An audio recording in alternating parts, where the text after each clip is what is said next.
IPL ஆரம்பிக்க 5 நாள் தாங்க இருக்கு. என்ன தலை டோனி பண்ணிட்டு இருக்காரு கேம்ப்ல தானே கேக்குறீங்க. வேற மாதிரி ஸ்கெட்ச் போட்டு அந்த பெஸ்ட் 11 ஸ்குவாடு யாரா இருக்கா போறாங்கன்னு சொல்லிட்டு மேட்ச் ஒன்று நடத்திருக்காங்க. அந்த மேட்ச்ல வந்து டோனி ஜடேஜாலாம் ஒரு டீம்லயும் கெய்க்வாட் டூபேலாம் ஒரு டீம்லயும் இருக்காங்க. ஓவர்சீஸ் பிளேயர்ஸ் ஒன்றும் வரலைன்னா கூட நம்ம ஒரு சில மேட்சஸ் வச்சு பார்க்கலாம்னு சொல்லிட்டு இதை நடத்திட்டு இருக்காங்க. சிஎஸ்கே அஃபிஷியல் நியூஸ் வரும். ஓவர்சீஸ் பிளேயர்ஸ் யார் யார் வந்திருக்காங்கன்னு பாத்தீங்கன்னா, சுட்டிக்கு வந்து என்ட்ரி கொடுத்துட்டாருங்க. ஆஃப்டர் 2021 அப்புறம் 25 வந்து ஜாயின் பண்றாரு சிஎஸ்கே ஸ்குவாட்ல. அதுக்கடுத்து பாத்தீங்கன்னா நியூசிலாந்துல யாரெல்லாம் வந்திருக்காங்கன்னு பாத்தீங்கன்னா 2 பேர் இறங்கியிருக்காங்க. சச்சின் ரவீந்திராவும் டேன் கான்வே 2 பேர் வந்திருக்காங்க. வேற மாதிரி இருக்க போகுது. இதுல யார் ஸ்குவாட்ல இருக்க போறாங்கன்னு ஒண்ணுமே புரியல. அடுத்து 10 கோடி காட்டி எடுத்த நூர் அகமது ஆப்கானிஸ்தான்ல இருந்து வந்திருக்காருங்க. அதுக்கப்புறம் பத்தீரானா அவரோட ஸ்பெல் பத்தி நிறைய பேர் சொல்லியிருக்காங்க.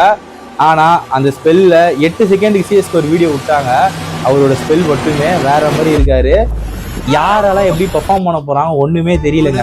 நானும் ஒரு பரபரப்பான வெயிட்டிங்ல தான் இருக்கேன். ஏன்னா அந்த ஐபிஎல் வந்தாலே கவலை கஷ்டங்கள் எல்லாத்தையும் விட்டுட்டு டிவியில உட்காந்து பாக்குறாங்க. ஏன்னா இந்த கேம் அவ்வளவு பிடிச்சிருக்கு. அதுவும் டோனிக்காக கண்டிப்பா உட்காந்து எல்லாரும் பாக்குறாங்க. நீங்க ஐபிஎல் பாப்பீங்களா பார்க்க மாட்டீங்களா கமெண்ட போடுங்க. நம்மளோட வீடியோஸ் வந்துட்டே இருக்கோம். என் வீடியோ பார்த்து நீங்களும் ஐபிஎல் பார்க்க தொடங்கிடுவீங்க நான் நம்புறேன்.